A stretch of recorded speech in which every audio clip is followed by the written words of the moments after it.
Hello बच्चों, your question is the ratio between the curved surface area and the total surface area of right circular cylinder is 1:2. Find the volume of cylinder of its total surface area is 616 centimeter square. Now, first of all, what we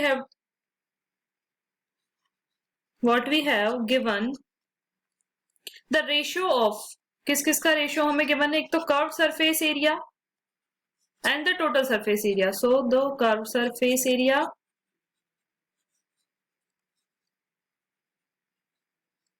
and total surface area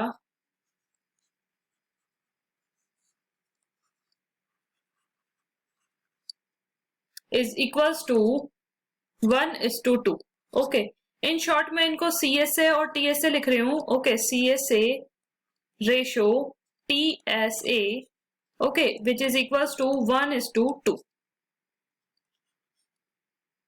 Now second one क्या हमें given है, the total surface area हमें 616 centimeter square given है. Okay, तो also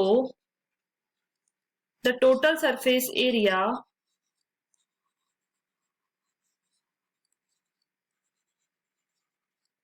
that means TSA of cylinder is equals to 616 centimeter square. Okay, now we have CSA और TSA हम दोनों का रेशियो गिवन है हमें. So by using this we can write it as CSA upon TSA which is equals to 1/2. ऐसे लिख सकती हूँ मैं इसको. ओके, रेशियो में है तो डिवाइड में लिख सकते हैं. नाउ TSA हमारे पास क्या है, देखिए CSA डिवाइडेड बाय TSA क्या गिवन है, 616. ओके, तो यहाँ पर मैंने क्या लिख लिया, 616 1/2. नाउ ट्रांसपोजिशन करेंगे, so CSA will become CSA is equals to 2 of CSA is equals to 616 into 1. Cross multiply किया है मैंने. Okay, now CSA is what? CSA is equals to 616 divided by 2. Okay, 616 divided by 2. That means 308 centimeter square. Okay, centimeter square. Okay, already ये centimeter square में given था. Okay, so यहाँ पर क्या आ जाएगा, ये centimeter square है. Okay, now देखिए अब यहाँ पर CSA तो आ गया. अब इस CSA को यूज करके और इस वाली जो ये इक्वेशन है फर्स्ट वन, जो इसको मैं इक्वेशन नंबर 1 दे देती हूँ. ओके, अगेन मैं इसको यूज करूंगी. हमारे को CSA और TSA का फॉर्मूलाज भी पता है. Okay, so the formula of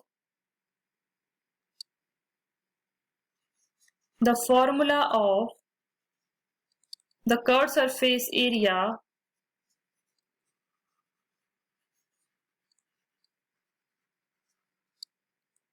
of cylinder is equals to 2 pi RH. Okay, 2 pi RH. And second one, the total surface area of cylinder, total surface area of cylinder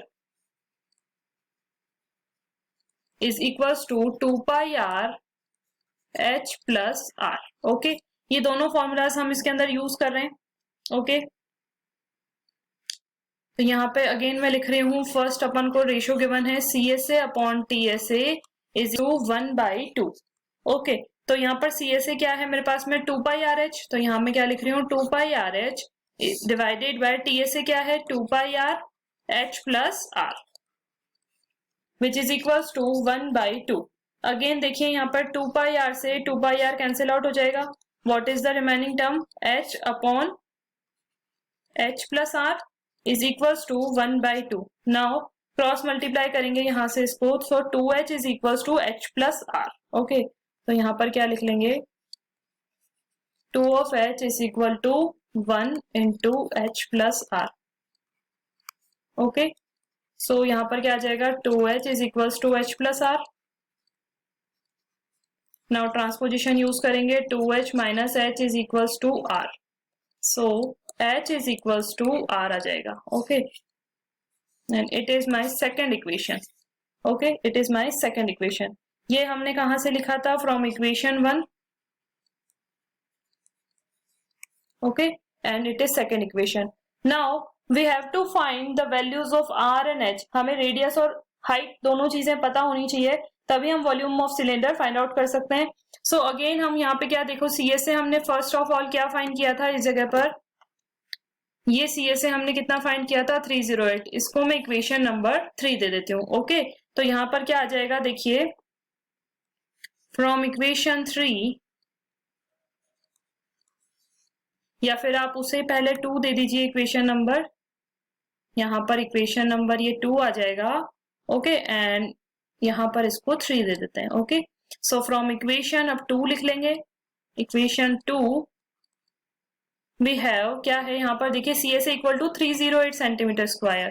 so C S A is equal to 308 centimetre square. Okay, so यहाँ पर अब सी S ए का formula हमने यहाँ पर लिखा है, अभी क्या लिखा है 2 पाई आर एच. तो यहाँ पर हम क्या लिख सकते हैं देखिए, 2 pi r h is equal to 308 centimetre square. Okay, अब वैल्यूज पुट कर लेंगे, 2 into 22/7 into r as it is आ जाएगा, और एच की जगह में क्या लिख रही हूँ यहाँ पर अगेन आर, अभी हमने फाइंड आउट किया है. Okay, from equation 3, from equation 3. Okay, R square हो जाएगा यहाँ पे आर इंटू आर स्क्वायर. यहाँ पर क्या लिख सकते हैं 308 into 7 upon 2 into 22, 2 into 22. Okay, ये यहाँ पर 11 की टेबल से 2 times and this one is 28 times, ये कैंसिल हो जाएगा. ओके, अगेन 2 1 जा 2, 2 14 जा 28, अगेन 2 1 जा 2 एंड 2 7 जा 14. So r square will become, ये centimetre square as it is आ जाएगा. देन उसके बाद r square will become 7 into 7 centimetre square. So अब इसको ट्रांसपोज करेंगे तो स्क्वायर रूट में कन्वर्ट हो जाएगा. ओके, 7 इंटू 7 सेंटीमीटर स्क्वायर, और जब उसको बाहर लिखेंगे so it will become 7 centimetre only. Okay, तो ये जो आया है R, and from equation R और एच दोनों इक्वल्स हैं. फ्रॉम इक्वेशन ये देखिए यहाँ पर है, from equation 3 H is equal to R, from equation 3 H is equals to R which is equals to 7 centimetre. Okay, तो ये चीज हमारी क्या आ गई from equation 4. It is equation 4. Now हमको फाइंड क्या करना है क्वेश्चन में, देखिए यहाँ पर the volume of the cylinder, the volume of the cylinder. तो क्या लिखेंगे यहाँ पर, फॉर्मूला क्या है वॉल्यूम का, वॉल्यूम ऑफ सिलेंडर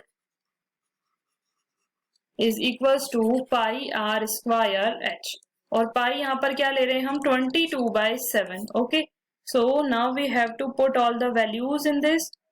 so क्या लिख लेंगे देखिए, volume of cylinder will be equals to 22/7 into r और h दोनों इक्वल ही हैं, so 7 square into 7 and it is in centimetre cube. Okay, क्योंकि यहाँ पर क्या है 7 स्क्वायर है, that mean centimetre square into centimetre, 22/7 तो कांस्टेंट क्वांटिटी है. so we can write it as 7 into 7 into 7 centimetre cube. Okay, एक 7 से 7 कैंसिल आउट हो जाएगा. What is the remaining term, यहाँ पर लिख लेंगे देखिए, volume of cylinder is equals to 22 into 7 into 7. Okay, it is our remaining term, and जब आप इसे मल्टीप्लाई करेंगे so it will become 1078 centimetre cube, and it is your required answer. I hope you will understand this. Best of luck. Thank you.